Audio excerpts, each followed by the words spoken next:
पितु समीप तब जइयऊ भैया, पितु समीप तब जाना, पितु समीप तब जायऊ भैया, भई बड़ी बार जाए भले मैया। राम तुम बहुत देर से आए हो, वैसे भी बहुत देर हो रही है, तुम तत्काल स्नान ध्यान करो और जो कुछ मीठा मीठा अच्छा मधुर खाने के लो योग्य तुमको लगे वो खा लो, उसके बाद आप सब पिताजी के सन्मुख जाना, उनके पास जाइए, बहुत देर हो गई है। राम जी सुन रहे हैं, अब क्या कहें। मातु बचन सुने अति अनुकूला, जन स्नेह सुर तरु के फूला। राम जी कैसे माता के वचनों को सुन रहे हैं, मानो प्रेम से कल्प वृक्ष के फूल हो। प्रेम, इतने प्रेम के वचन थे जैसे कल्प वृक्ष के फूल हो, इतने प्रेम वाले माता के वचन राम जी सुन रहे हैं। सुन तो रहे फिर, लेकिन सुख मकरंद भरे श्री सूला, निरख राम मन भमर न भूला। राम जी के मन रूपी भमरा उसको देख करके भूला नहीं बंधु। नहीं तो लोग माता के प्रेम में पड़ के सोचे, जान दो पिताजी कह रहे नहीं जाते मन को, हम तो राज्य ले लेंगे, लड़के ले लेंगे, 4 भाई चलो 4 भाग कर दो भाई, क्यों जाएंगे मन को। माता के अत्यंत अनुकूल वचन सुनकर राम जी का कल्प वृक्ष के फूल जैसे माता के वचन थे। सुख मकरंद भरे श्री सूला, ऐसे वचन रूपी फूलों को देखकर पुष्परस से भरे हुए थे और श्री राजलक्ष्मी जी के मूल थे। सुख मकरंद भरे श्री शूला, श्रेय शूल कहते, श्रेय कहते हैं लक्ष्मी जी को, श्री। इतने विचित्र वचन थे, लेकिन निरखे राम मनु भमर न भूला। ऐसे वचन रूपी फूलों को देखकर रामचंद्र जी का मन रूपी भौरा उन पर नहीं भूला। रामचंद्र जी का मन रूपी भौरा उन पर नहीं भूला।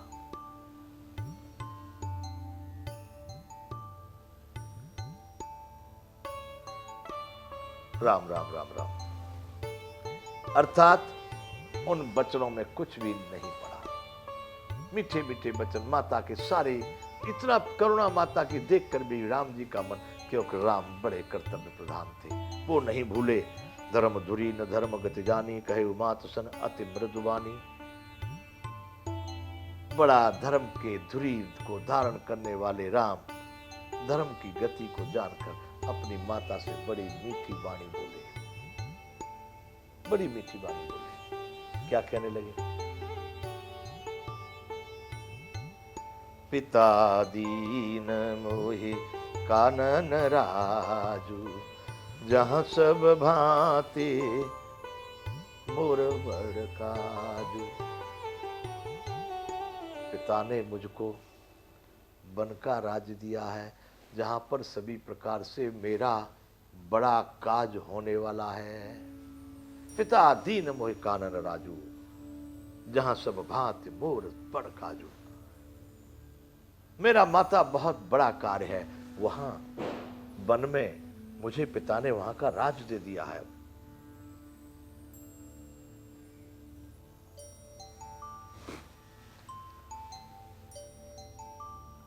आयसुदे मुदित मन माता, जय मुद मंगल कानन जाता। हे माता, बड़े प्रसन्न मन से, आनंद मन से मुझे आज्ञा दीजिए, जिससे मेरा वन में जाना मेरे लिए वन जो है बड़ा मंगलमय हो जाए, आनंददायक हो जाए। ऐसी माता कृपा करके मुझे आशीर्वाद दो। जने स्नेह बस डरपसि भोरे, आनंद अम्ब अनुग्रह तोरे। हे माता, तू प्रसन्न मन से मुझे आज्ञा देना, मेरे स्नेह के बस में भूल करके डरना नहीं। हे माता, तेरी कृपा से सदैव मेरे लिए आनंद ही आनंद है। बिल्कुल भी चिंता मत करना, बिल्कुल डर मत करना, कोई संदेह सोच मत करना, मुझे आज्ञा दे प्रेम से। 53वां दुआ बंधु अयोध्या कांड का। बरस 4 10 विपिन बस, कर पितु बचन प्रमाण, आए पाए पुण्य देखे हूं, मनु जन कर से मलान। माता 14 बरस वन में रहकर पिताजी के वचन को प्रमाणित सत्य करके फिर लौटकर तेरे चरणों का दर्शन करूंगा। तू मन को मलिन मत करना, मन को कुमलाना मत, दुखी मत होना माता। 14 वर्ष की बात है मात्र, बरस 4-10 विपिन बस, 4-10 वन में रह करके 14 वर्ष अपने पिताजी के वचनों को प्रमाणित करके फिर आकर के तेरे चरणों में दर्शन करूंगा। मन को मलिन मत करना माता, दुखी मत होना। क्या सोच रही थी कौशल्या, ये क्या सुनने में आ गया। और राम जी बड़े आनंदित होकर के कह रहे, दुखी भी नहीं है। बचन विनीति मधुर रघुबर के, सरसम लगे मातु उर करके। इतने विनम्र वचन श्री राम जी के, बड़े वचन विनीत थे, वचन विनीत मधुर मीठे वचन, सरसम लगे मातु उर करके। बाण के समान कौशल्या के हृदय में लगे, लगे ही नहीं करके, मतलब फिर जो जो कसकता है ना बाण लगने के बाद में जो अंदर में चैंटता है, उस तरह से वो वचन बाण की समान जाकर के हृदय में कसकने लगे।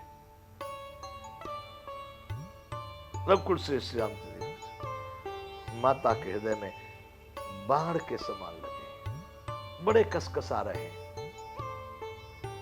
सह में सूखे सुने शीतल वाणी, सुन करके शीतल वाणी को माता सहम गई, सूख गई। सहम सूख जिम जवास परे पावन पावस पानी।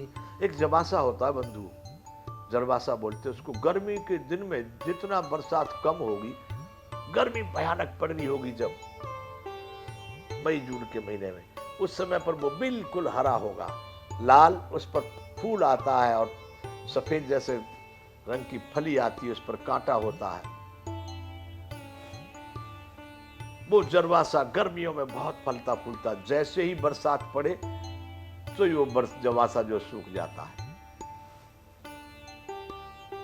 पत्ते पत्ते गिर जाएंगे, मुरझा जाएगा, खत्म हो जाता है। जिम जवास पर पावस पानी, सहम सूख सुन शीतल वाणी।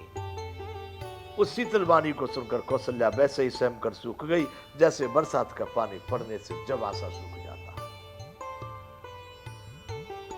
कहे न जाए कछु हृदय विषादु, मनोह मृगी सुन के हरि नादु।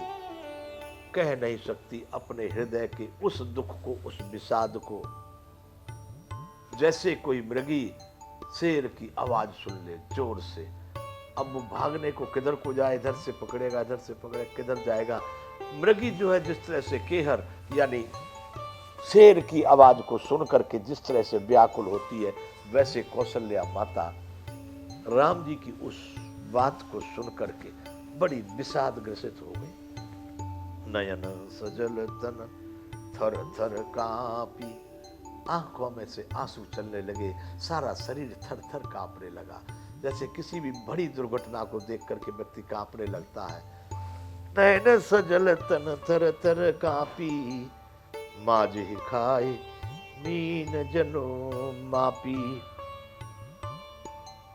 मानो मछली माजा पहली वर्षा का फैन खा करके बदहवास हो जाती है। माजाए खाए मीन जन मापी, उसी तरह से माता कौशल्या की स्थिति इस समय हो गई है। सुनकर के बिल्कुल कैसी स्थिति, दरिधि रज सुत बदन निहारी। देख रही है, ये तो प्रसन्न है, ये हंस रहा है, क्या है। बहुत बड़ा धैर्य धारण करती है और राम जी के मुख को देखते हुए कहती है, गद गद बचन कहते महतारी। बड़ी बेबल होकर के, बड़ी गदगद होकर के राम से माता पूछ रही है, तात पितर ही तुम प्राण प्यारे, देखी मुदित नित चरित तुम्हारे। राम, तुम तो पिता को बड़े प्रिय थे, प्राणों के समान प्रिय। तात पिता तुम प्राण प्यारे, तुम्हारे नित्य प्रति चरित्रों को, नए नए चरित्रों को देख करके राजा बड़े प्रसन्न होते हैं। और अपने प्राणों की तरह से तुमको समझते हैं। प्राणों जितने प्यारे हो तुम उनको,